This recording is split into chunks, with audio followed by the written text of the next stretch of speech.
This is actually the sickest thing, like the sickest storyline. I couldn't have like a better exit. No one could possibly ask for a better exit. Really exciting.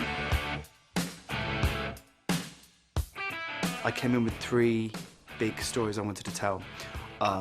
One was Carol's cancer.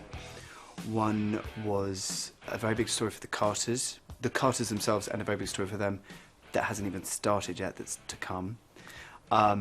And killing Lucy Beale. And the reason for it was because the Beales are the first EastEnders family. In my head, they're the successors to the Fowlers. They also are part of the Fowlers. So for me, in this year, building up to the 30th anniversary of the show in February next year, I wanted a big, epic story that put the Beales at the centre of the show, that put Ian, the show's only original character, at the centre of the show. We were filming Christmas dinner at the Mitchells, and you could see various phones going off and people having a sly little look, because we're not supposed to have our phones on set, having a sly little look. You could see that sort of like moment's thought of, oh, what have I done? And then I sort of looked around, I could see it was the whole family, so I thought, oh, that's looking like a storyline. And sort of Dom obviously went and told Hetty first, which had to. And then we all sort of like went up there individually and found out what was going to be happening. When he told me though, I was sort of unable to process what he was saying because of the initial shock. I was surprised, to be honest, because I just didn't see it coming at all. I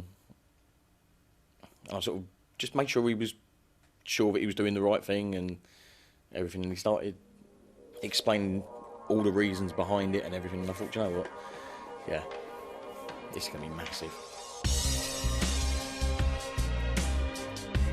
Obviously when I got told that I was going to die or get killed, Dom said, like, how do you feel about playing dead? And I was like, yeah, it's fine, like, it's going to be absolutely fine, I just fall asleep.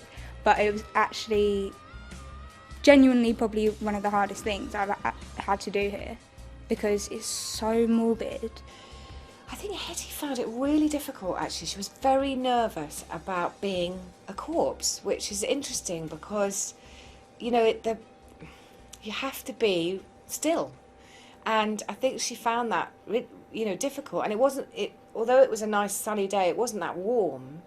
So, you know, I think you're anxious and worried about keeping warm, not shivering, being still, not blinking, not swallowing, not breathing, you know, and all of that. And I think it's quite a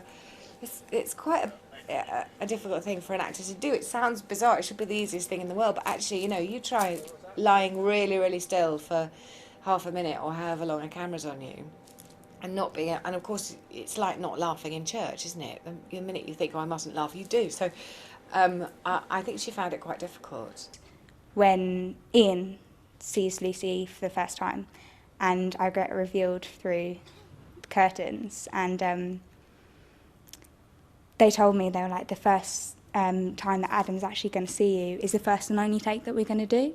So I panicked and I went into like almost like a panic attack, because during the filming, when they said action, my eyes just kept quivering and I couldn't stop them. It was uncontrollable and my palms were sweating, and I was like, oh my gosh, I'm literally macking up the scene so much to him right now, and they didn't do another take, and I was like, no. I tried to keep all the big emotional scenes as real as possible by not doing too many takes on them and just allowing that first instinctive take to be the one that we predominantly use. So I know she was that was her first experience of doing it, but so by the time we got to the common, I think she was less stressed about it. And it is a really difficult thing to do. People just wouldn't think about it that way, and I didn't. So lying in a coffin scaring me a little bit. You've got to get actors out of their comfort zone, don't you? You know, we're not making Play Bus. If it was all lovely and sweet and cuddly, I've said this before, but if it was all lovely and sweet and cuddly, then that's a different show. That's not EastEnders. I wish I could have just done all my live things and not have to do the pickups and then all my dead stuff. There was one week in particular when it was, Lucy's alive, Lucy's dead, Lucy's alive, Lucy's dead. It's just really hard to get your head in the right place, and like everything being really emotional, and Lucy losing her head a bit and then being dead and then going back and I'll do it in the same day as well.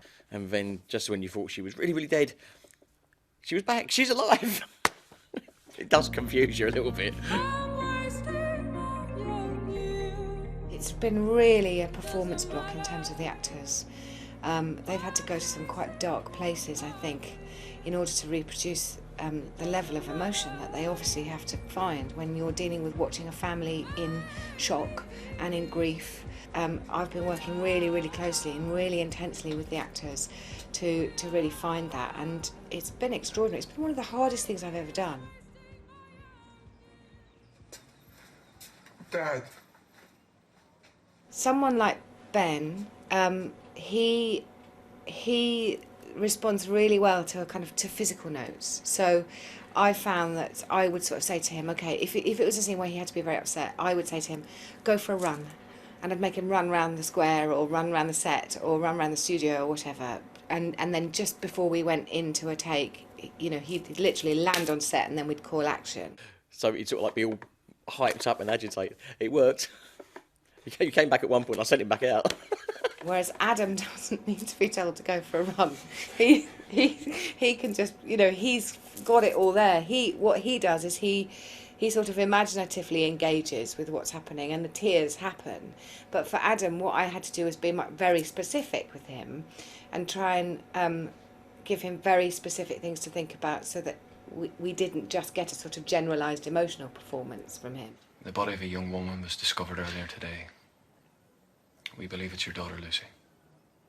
I mean, there have been moments where I've been really trying to hold it together during a take so that I can keep, you know, my objectivity and make sure that I've got all the shots that I need to tell the story. And then after, you know, then I'll call cut, or just about manage to call cut, dissolve into a bit of a mess. So it's been really exhausting, but really wonderful as well to see actors, particularly people like Adam, who've been in the show for years and years and years.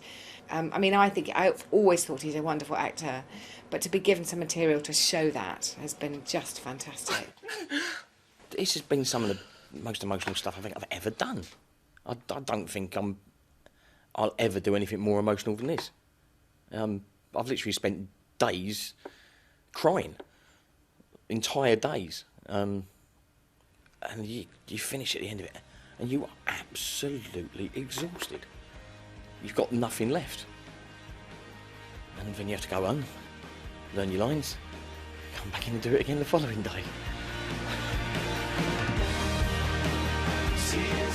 Lucy's death is a game changer. It's going to change a lot of relationships on the square. And there's going to be some surprising reactions to her death, good and bad.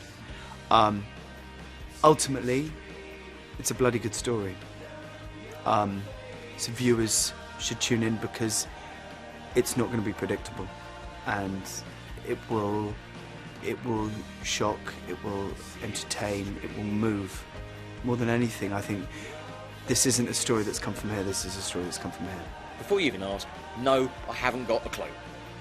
I do not know who did it. You know, there are various people that they're kind of putting into the frame, but as to who's actually done it, I've got no idea. Only a handful of us know who did it. We do know who did it. Can I ask and can I speculate and will you tell me? And he was like, we probably won't tell you, but you can guess at the end. Just wait till we finish our meeting. And then I was like, okay, can I guess now? So yeah, hang on. I do know one thing. Yeah, forgot that. Yeah, there is one small-ish thing. Oh.